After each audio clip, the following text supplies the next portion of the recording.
FOMC 성명서가 공개가 됐죠. 현재 수준은 유지를 합니다. 다만 출구 전략이 시행될 시기가 언제인가가 관심이 되겠습니다. 오늘 지표와 연계해서 이런 부분 말씀을 나눠볼 텐데요. BS투자증권 투자전략부 홍순표 부장 나와 계십니다. 안녕하십니까? 네, 안녕하세요. 예. 이번 주 최대 관심사였습니다. FOMC 회의 결과 어떻게 나올까 정말 눈 빠지게 기다리고 있는 상황이었는데요. 일단은 양적 완화 정책은 당장 유지하기로 했습니다. 이번에 회의 결과 어떻게 평가를 해볼 수 있을까요? 일단 연준은 시장의 신뢰성을 무엇보다도 중요시해야 되기 때문에 네. 이번 6월 회의에서도 양적 완화와 관련된 기존의 입장을 유지를 했습니다. 무엇보다도 연준의 양대 정책 목표인 그 실업률과 인플레이션을 고려를 했을 때 연준은 그 양적 완화를 유지를 하기로 결정을 했는데요. 당초 시장에서 우려했던 6월에서 조기 그 양적 완화 규모 축소와 같은 가장 나쁜 시나리오를 피했다는 점은 긍정될 수 있습니다. 다만 QE 그 양적 완화 축소 시기와 관련된 그 버냉키 연준 의장의 기자회견으로 인해서 시장에 급락을 하는 모습을 보인 바가 있습니다. 그렇지만은 여전히 연준의 그 양적 완화 관련된 기존의 입장은 유지가 되고 있다는 점을 주목을 해볼 필요가 있어 보입니다. 사실 지난 5월 FOMC 회의에서와 같이 그 연준은 그 작년 9월에 시작된 양적 완화 그 단행 이후에 고용 시장이 개선되고 있는 등 미국 경기 전반이 그 전망에 대해서 보다 좀 낙관적인 그런 입장을 유지를 했다는 점이 긍정적이고요.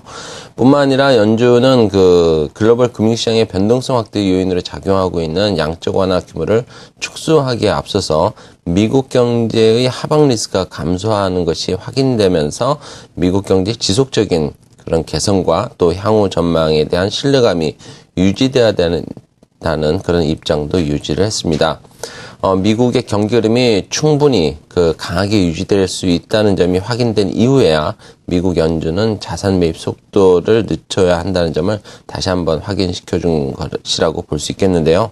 전반적으로 이번 6월 FOMC 회의는 정책의 무게 이동이 양적 완화 정책의 지속 가능성이 있다는 점을 확인을 시켜줬지만 속도 조절 그 가능성 역시 점증하고 있다는 점도 경기 전망을 통해서 확인을 시켜주었다는 점도 인식을 해야 되겠습니다.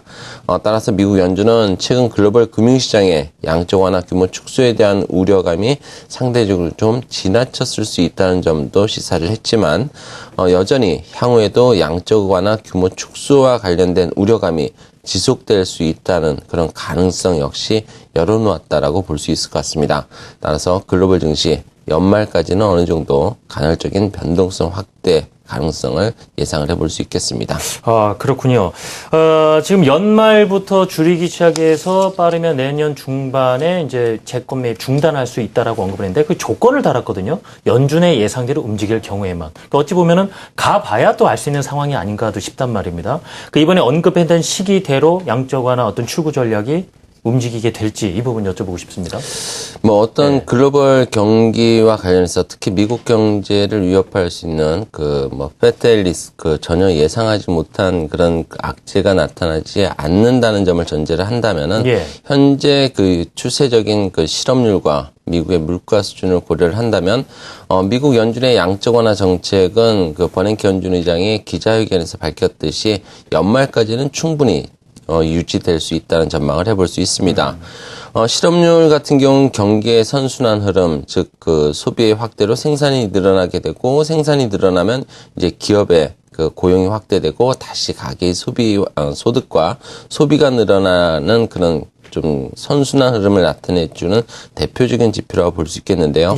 현재 5월 미국의 실업률이 전월보다 0.1%포인트 상승한 7.6%를 기록했지만 지난 2009년 10월 그 최고치 대비해서 2.4%포인트 낮은 수준에 위치하고 있기 때문에 미국의 고용시장은 미국 경기의 그 점진적인 선순환 흐름을 예상할 수 있게 해주고 있는 상황입니다.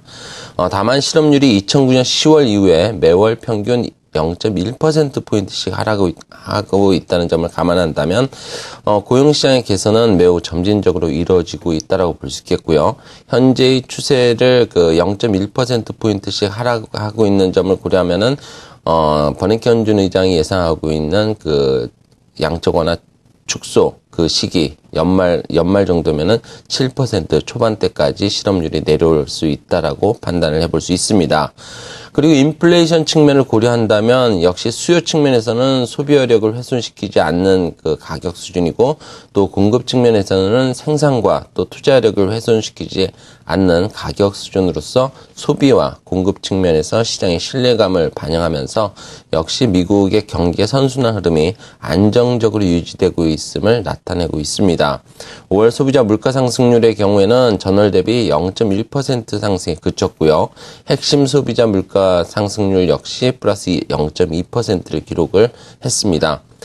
클리블랜드 연준에서 조사하고 있는 5월 그 소비자 기대 인플레이션율 같은 경우도 5월 들어서 전월 대비 하락한 바가 있습니다.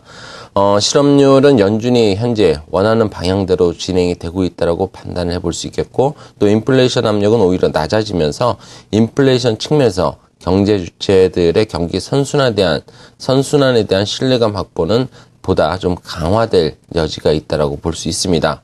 일단 다수의 연준 인사들이 최근에도 계속해서 낮은 인플레이션에 대한 우려감을 표시하고 있다는 점을 고려한다면 연준이 단기간 내 양적 완화를 축소하기는 어려울 것으로 판단이 되고요. 여전히 그 버냉키 연준 의장이 시기를 언급했던 그런 연말 정도에서야 양적 완화 축소 가능성을 예상해 볼 수 있을 것으로 판단이 됩니다.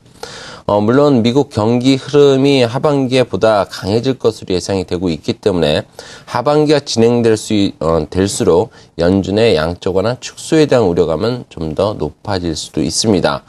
그렇지만 연준의 양적 완화 축소와 관련해서 유동성 축소에 대한 우려감은 어느 정도 경계를 해야 되겠지만은 연준이 양적 완화를 고려하게 된 그러니까 양적 완화 축소를 그 전제로 할 수 있다는 부분은 경기와 관련된 시각이 이전보다 훨씬 개선이 되고 있다는 점을 들 수 있을 것 같습니다. 현재 글로벌 증시 변동성이 커지고 간밤 미국 증시 하락을 했지만은 연준의 양적 완화 축소의 이면에는 미국 경제 성장에 대한 강한 신뢰감이 바탕이 되고 있다는 점에 주목을 해볼 필요가 있어 보입니다.